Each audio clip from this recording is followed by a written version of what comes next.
2015 সালে 30 মে গ্রেপ্তার করা হয় ঢাকা বিশ্ববিদ্যালয়ের সাবেক এক শিক্ষার্থীকে। সেদিন বেলা 11টার দিকে বনশ্রীর বাসা থেকে অফিসে যাওয়ার উদ্দেশ্যে বের হওয়ার সময় তাকে আটক করা হয়।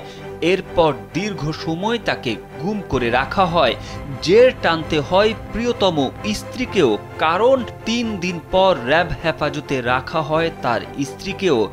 এরপর স্বামীর মুক্তি ত্বরান্বিত হবে এমন কথা বলে বারবার ধর্ষণ করা হয় ওই নারীকে।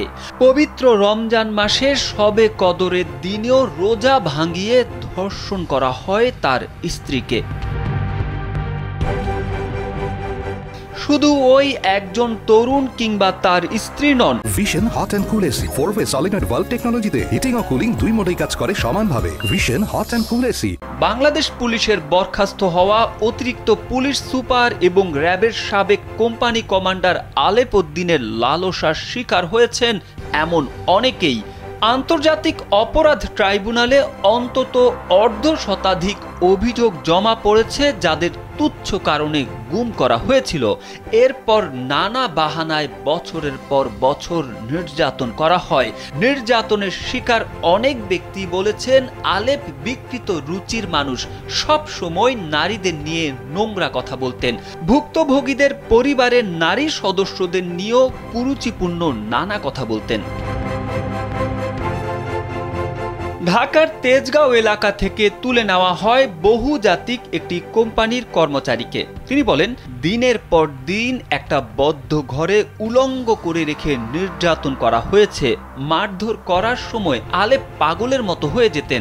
এক নাগারে দীর্ঘ সময় ধরে পেটাতেন। মুখ নাক দিয়ে রক্ত বের হয়ে যেত, কিন্তু আলেপ থামতো না।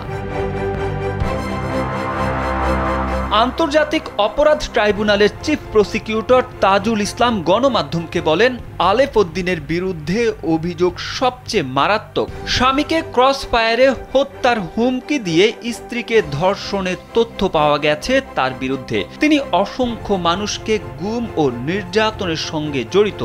নিষ্ঠুরতম পন্থায় নির্যাতন করেছিলেন। ইলেকট্রিক শক দেওয়া, চোখ বেঁধে রাখা, উল্টো করে ঝুলিয়ে পেটানো সব তিনি করেছেন বলেও জানান তাজুল ইসলাম। চিফ প্রসিকিউটর আরো বলেন, সবচেয়ে মারাত্মক যেটা করেছিলেন, গুম করে স্বামীকে হত্যার ভয় দেখিয়ে স্ত্রীকে রোজার মাসে রোজা ভাঙিয়ে একাধিকবার ধর্ষণ করেছিলেন। এর তথ্য প্রমাণাদি এসেছে। ডেস্ক রিপোর্ট, কালবেলা।